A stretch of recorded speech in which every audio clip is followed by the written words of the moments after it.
Welcome back. Today we're going to talk about the three most important questions, and in particular, filling out the category for experiences. You see, the mistake that many people make is that they don't set goals for the experiences they want to continuously have in life. Rather, they set goals for something that's rather arbitrary and is often BS, something called your career. You do not want to set goals for your career because when you do so, you're often putting yourself in a box. Rather, you want to set goals for the persistent experiences you want in life and who you want to be, and let your soul guide you to the right career. Now, to give you an idea of what I mean by this, I want to share with you another case study on the three most important questions. This is by Luminița Soviac. She was a Romanian girl who joined Mindvalley in 2012. This one blows my mind. Luminița Soviac joined us from Romania. She did this exercise at a team retreat. This piece of paper was written in less than an hour. And notice these things that she put down. She wanted to become an international best-selling author. She wanted to be a speaker, a photographer, a leader. She wanted to be an incredibly talented writer and photographer. Now, this one just really makes me believe in magic. Luminița, while working for Mindvalley, decided to start a blog. It's called purposefairy.com. She started writing on that blog, even though English was not even her native language. She ended up writing a post, 15 things to give up to be happy. Nothing happened for the first 6 months. Then a couple of people started sharing it on Facebook, and more people shared it, and more people shared it. Within a few months, that post was shared 1.2 million times on Facebook, making it, at that time in 2013, perhaps the most shared personal growth article in the history of Facebook. Penguin Random House, the big book publisher, called Luminița and said, "Hey, we really love what you're doing. Here's a large check. Will you write a book?" Luminița ended up writing the book, 15 Things to Give Up to Be Happy. She now used that money to travel the world, to become a writer, to become a photographer. Her photography is stunning. But get this, the story doesn't end there. Luminița was brought into my festival, A-Fest, as a photographer. And there, because she was coming to the festival, she came up to me and said, "Vishen, I would love to share my story on stage." And again, I decided to trust her and put her on stage. She shared her story on stage about surviving a brutal, abusive father. That story got picked up by the Goldcast Media Company. It went big and got 1 million views. Notice, so many of the things she wrote down came true, even though they were so disconnected. Be a speaker, be an international writer, be a photographer. Magic happened to bring all of these into her life.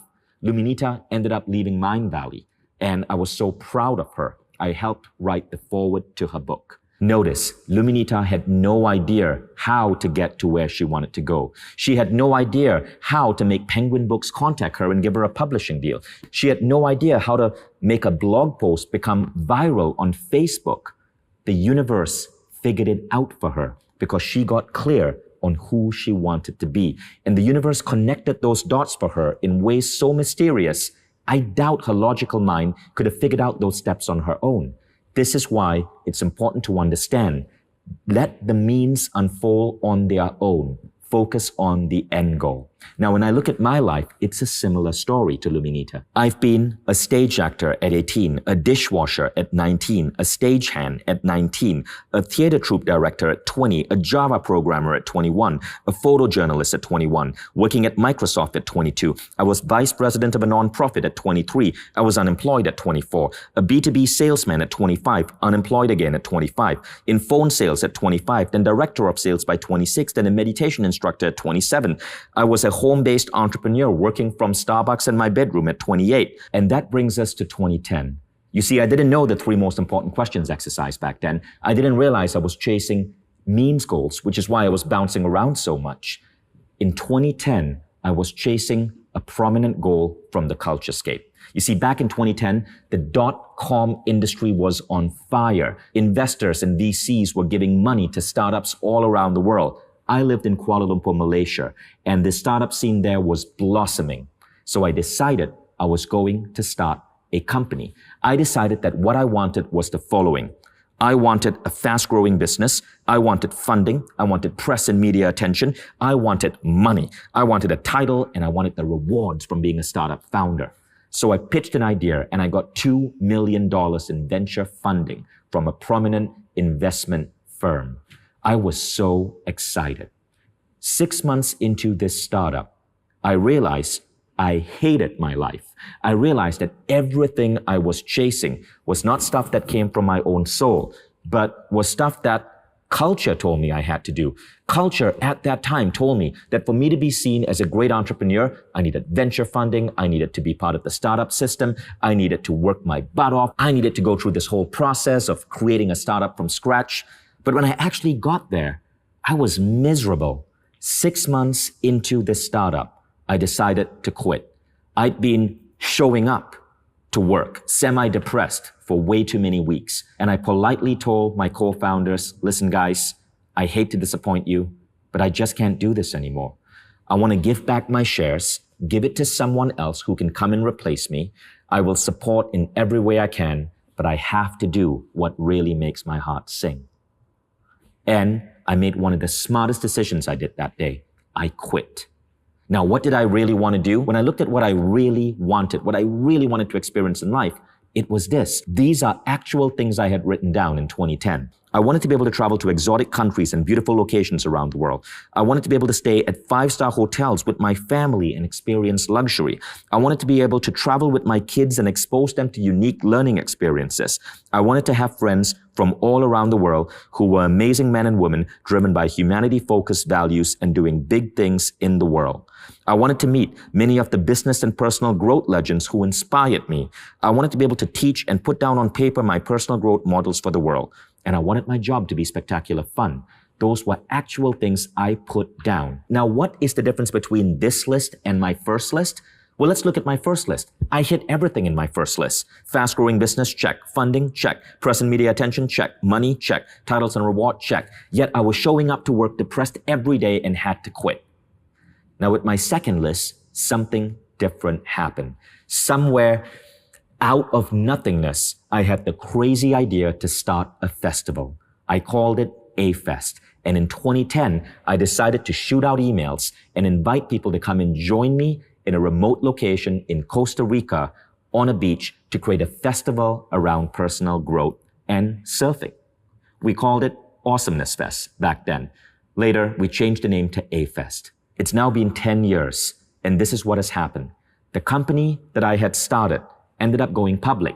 I didn't see too much profit or money from it because I had cashed out most of my shares. But very shortly after going public, it completely bombed and failed. The whole company was based on a bullshit idea to go public and cash out. No one, not me, not any of the other founders, were truly passionate about the product it was creating. A-Fest, on the other hand, never really made me money. But 10 years on, A-Fest is a spectacular event. I've met the closest friends in my life. I've been able to give my children this incredible adventure every year because of A-Fest. I've traveled the world. And what is crazy about A-Fest is that 10 years on, it's getting stronger and stronger. What's remarkable about this whole process is that A-Fest gave me exactly everything I put down, including things like this, toss parties in the Mediterranean and the Caribbean. I don't even know why my soul wanted that, but something made me write it down. And by a weird twist of fate, that ended up happening. We've had A-Fest parties in castles in the Mediterranean, rented our own private islands in the Caribbean. I look back at my life and I'm like, holy cow, wow, this is a dream. But I would never have conceived that from my logical mind. It emerged through the unfolding of a universe and through my soul bringing into play all the pieces I needed to really give me the life that made my heart sing. It came because I stopped focusing on the culturescape and I focused on what I felt was coming from within. What was missing for the first 34 years of my life when I was floundering around versus my life today? Clarity. I now know what I really want. And I now know to focus on end goals versus means goals. Don't get into the same trap. You do not have to waste the first 34 years of your life. You do not have to show up miserable because you are following the bullshit rules of the culturescape. Now, firstly, I want you to know that if you are in your 30s or 40s and you still feel you haven't figured it out yet, don't worry. You're going to live a long life. You do not have to have this all figured out. Study after study kind of shows that the most successful men and women truly experience success only around the age of 38 and older. So if you're under 38 and you still feel you're struggling, it's normal. It's part of life. But by doing this exercise, you accelerate your odds towards true success, the success of fulfilling your soul's desire rather than your parental, your societal, your cultural pressures. Now, this is what I want you to do.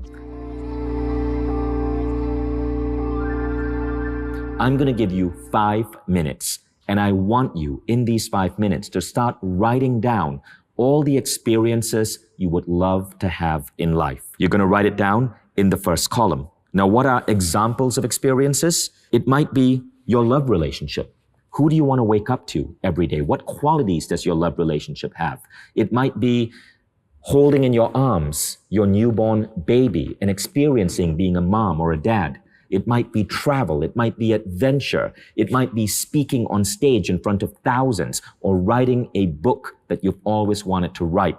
It might be becoming an artist and expressing your creativity. It might be running a massive company and employing 1,000 people, but only if that is what really makes you happy, being a leader in that type of position. Your experiences must be end goals. In other words, you're doing them for yourself and not for anyone else. You're doing them not to attain something beyond them, but doing them because the act of attaining them fills you with joy. Now, does money come in? Absolutely not.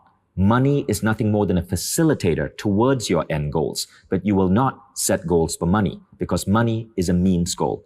Alan Watts put it this way: forget the money, because if you say that getting the money is the most important thing, you will spend your life completely wasting your time. You'll be doing things you don't like doing in order to go on living. That is, to go on doing things you don't like doing, which is stupid.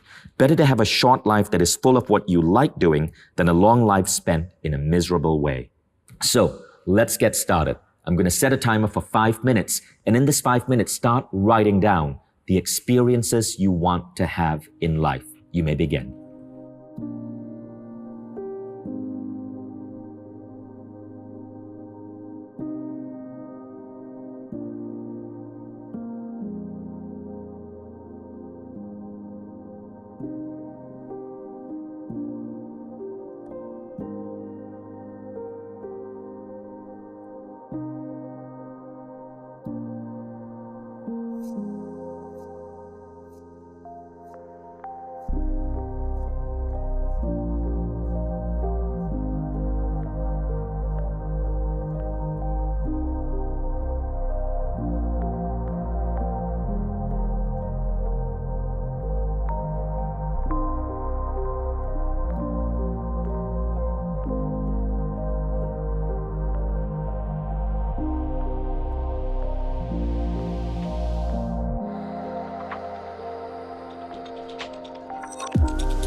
Until we can see the world is greater than we ever imagined it could be.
eyes until we can see the world is greater than we ever imagined it could be. Covered in part by shadow and those aspects of ourselves until the light of day.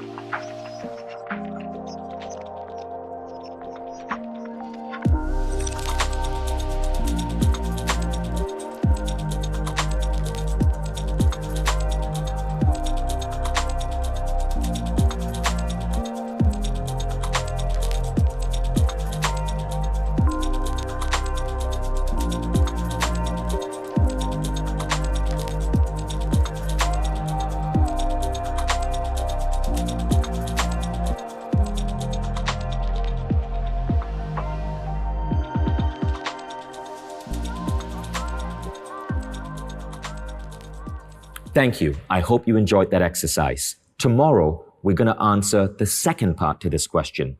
To have all of these experiences in life, who do I have to grow into? Who is the man or woman I need to be to make all of these experiences happen? We'll be addressing that tomorrow. Now, because we're going to be going into growth tomorrow, I want you to do a self-assessment with me if you have time. Many of you have already taken the Mindvalley Lifebook Assessment. It's available for free on life.mindvalley.com. Go ahead and take that assessment. I introduced it earlier in this program. It'll take you around 22 minutes. And when you do this assessment, you will see your life from a 360 perspective. And this self-assessment will help you understand where and how you need to grow. This is going to help you tomorrow. You do not have to do the assessment if you do not have time to invest 22 minutes today. But if you did, it will help give you further clarity for tomorrow's 3 most important questions exercise, where you'll be making a list of how you want to grow. I'll see you then. And if you feel compelled, go ahead and share some of the items from your experience list in our online community. You never know, you might inspire someone else, and you might also get ideas to add to your experience list by looking at what other people are putting down. Remember, there is no monopoly on dreams. Go ahead and share in the community.